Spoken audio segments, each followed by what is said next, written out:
The art of slow living. Slow living is something that I can confidently say I am healthily obsessed with. This week on Off the Clock, we are all going over our current obsessions, and mine, I wanted to pick something that wasn't too materialistic. I don't know, just the word obsessed feels a little strong, but I can say that I am obsessed with slow living, and I have been ever since I was a little tot.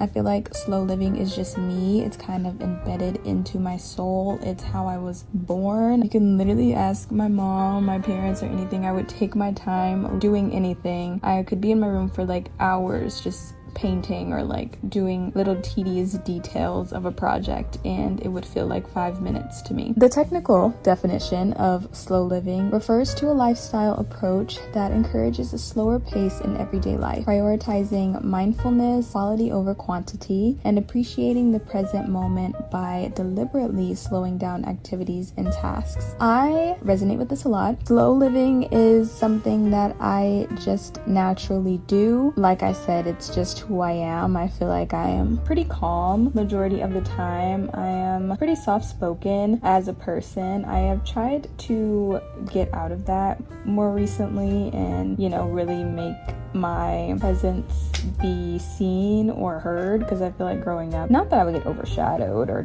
I'm not trying to make this sound all sappy, but I was just always quiet. Like, I was the kid that they were like, speak up. And I don't know, I feel like that kind of ties into the whole like slow living thing. I'm just like I'm just a chill girl, I'm just I be chilling and stuff. I do have my times if I'm comfy.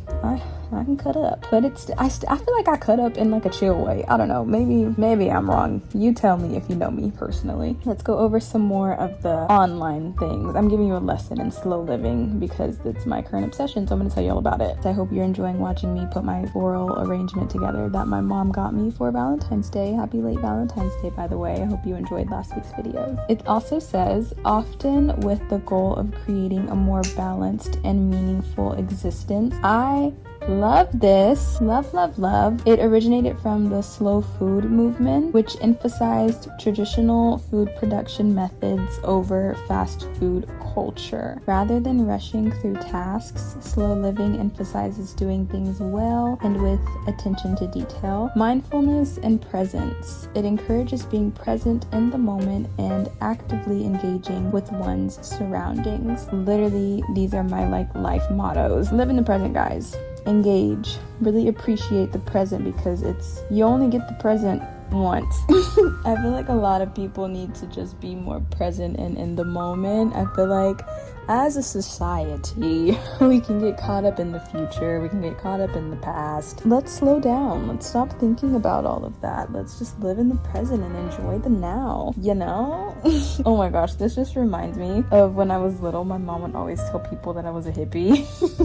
She'd be like, oh, she's such a little hippie kid. And I'd be like, you know what, right on. I like decked my room out in like peace signs, and I feel like that still resonates with me to this day. I feel like I was more of like the colorful hippie when I was little. Now it's more earth tones, but I mean, I was a little kid. I loved like the bright neons and justice and all the like the justice peace signs. I lived in a justice peace sign tee. Couldn't catch me in anything else. I feel like we don't really change much from when we're kids. I've always been this way, and I've always appreciated, taking my time and really just doing super tedious tasks. Like I love sitting for 8 hours and just doing my hair, like my braids. I love just sitting and crocheting a book cover. Not that I wish I was still a kid, but I do miss that I used to have so much free time. You know how you're trying to how a lot of people try to reconnect with their inner child? That has been me lately, trying to get back to who Mia was as a tiny little tot. And Mia really liked to live slow as a tiny tot. It also says connecting to nature is one of the key points of slow living. Spending time outdoors and appreciating nature is often considered a key aspect of slow living. I love a good walk. Actually, when I was younger, I kind of did not like grass because it'd make me itch.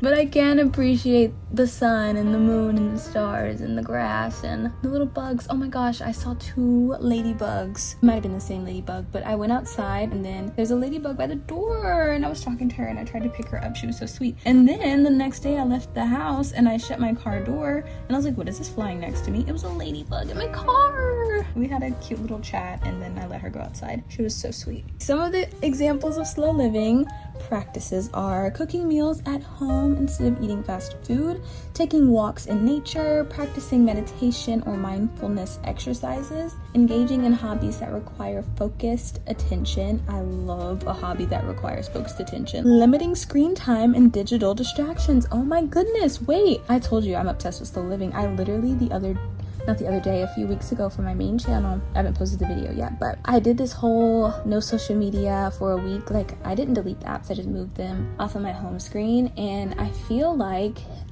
when I start talking, sometimes I get out of breath and it sounds shaky, like I'm about to cry, but I promise I'm not. Like, I'm just I don't know why it does that. I did a week of like no TikTok and stuff. I don't have Snap, like I deleted that a while back, but I did kind of fail at the challenge because I did click on TikTok like a few days into the challenge, but that was like right before it got deleted, but then came back.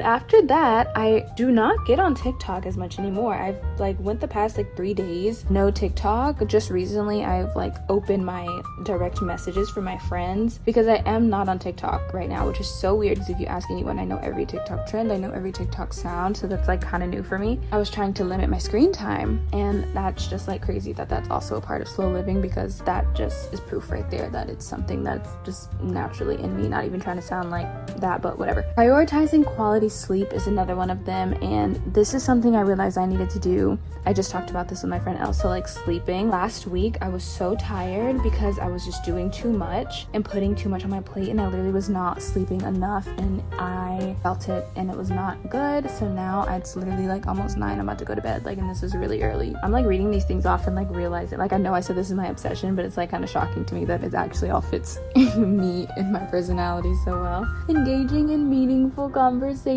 is like the last one on this list, and if you know me well, you know that actually, a lot of you probably don't know, maybe a handful of my friends know, that I love a good meaningful conversation. I like to get deep. I like to talk about the real world, not just other people's lives or gossip or can we talk about the economical state of the world, please?